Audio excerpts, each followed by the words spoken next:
অনাহুত আলহীৰ দৰে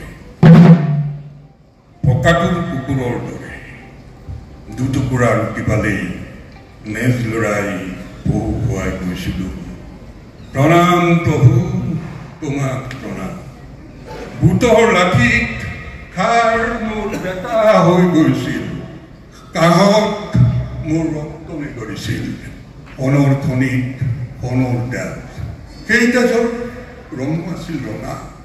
তথাপি কৈছিলোঁ প্ৰণাম প্ৰভু, তোমাক প্ৰণাম।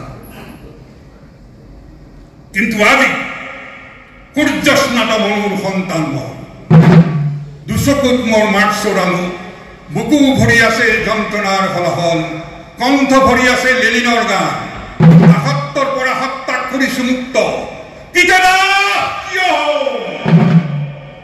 প্ৰচণ্ড কোধেৰে দুৰ্নিবাৰ গতিৰে জ্বলন্ত জ্বালামুখৰ লভা মই কণ গুণিছো কুভ প্ৰহৰৰ, বাধা নমনা গতিৰে ভলগাৰ তাণ্ডৱ মই নিমিষতে ধুৱাই নিব পাৰো সকলো আৱৰ্জনা। দেখিছো মই গম খেতিৰ সোণালী ঐশ্বৰ্যৰ ভাগ কেতিয়াওকে নাপায়। তেল খনিৰ কোটি টকা ইন্ধনেৰে জ্বলিছে প্ৰদীপ সিহঁতৰ প্ৰাসাদত। আমাৰ ঘামেৰে হাওদৰ পো হৈ আমাকে দিছে কাঁহৰ গোটা।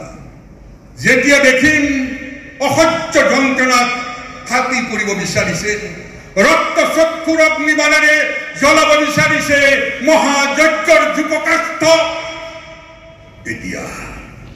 তেতিয়া সৰ্বহাৰাৰ বুকুৰ জুইত লেনিনৰ জন্ম। তেজত ভূমিষ্ঠ লেনিন কৃপতাৰ প্ৰশ্নবিহীন, বিপ্লৱ স্পন্দিত বুকুৱে কব মই লেনিন, মই